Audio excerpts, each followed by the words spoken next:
Oliver and Invincible. Have you like spoiled yourself about anything for your character in the future, since you do have the comics to reference? I have been looking into the comics. I can't really say much right now, but we'll see what happens in the future. Gotcha.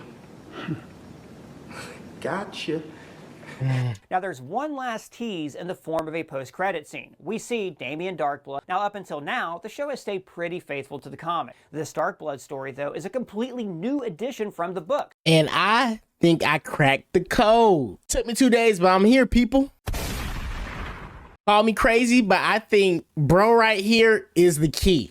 And spoiler alert before I get into this, because I'm talking about future storylines that will be expected in season 4. Now you gotta understand that we are drifting away from the storyline, but I don't think Robert Kirkman, creator of Invincible, is gonna like rewrite the whole storyline from this point on just because he showed this random plot thread. He has plans to do with something that was overlooked in the comic book. So the Invincible War arc is ending and the Viltramar War arc is starting up. That's going to be season 4. The timeline as of right now within the comic books kind of shift gears to a degree. We will have like the little invasion with the squid people, but around chapter 66, the storyline leaves Earth and starts following Omni-Man and Alan the alien. But the question is, what the heck was happening on Earth when the comic book was focusing on Omni-Man and Alan? And by the time we go back to Earth, we have Dinosaur,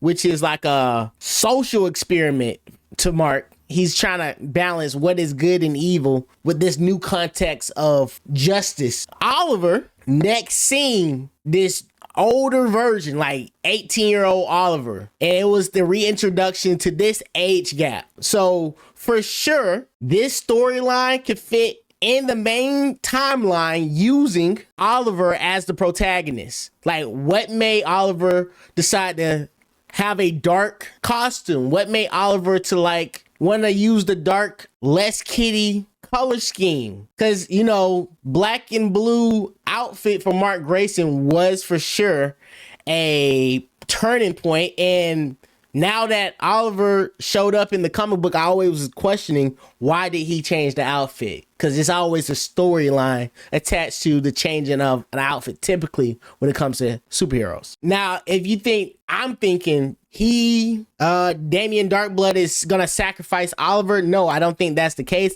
I think whatever villain they decide to be possessed will be the antagonist to your boy Oliver. And you know, he ain't no scrub. He can carry his own, even though he got dog walked by Conquest. Need I remind you? But for sure, wherever it is going to be a special, because it's just like, let's not sacrifice all the good story beats that's coming up for like this side story. Just make it a little special like they did with Adam Eve. Condense it, have a outfit change. I'm really locked in. This theory really holds up. This is original too. I ain't take this from nobody. Everybody was saying Damien Darkblood was gonna sacrifice Conquest, but I don't think that correlates, because spoiler alert, literally the next page, Conquest come alive, he dip immediately. So I don't think he can be possessed at all. But I'm gonna leave it right there. Comment down below, tell me how you feel about this. Do you think a special is coming way by this storyline? And you know, how realistic do you think Oliver can carry a whole special on his own? I think he got it. Oliver always been one of my top 3 characters, and they can kind of twist it where he can be possessed at the end of that special. Nah, it can't work. The timelines don't work. But yeah, subscribe, stay locked in. We can have a debate. This is Low F Immunity. I'll see you in another video. No, what are you waiting for? Do it! Make your dreams come true! Just do it!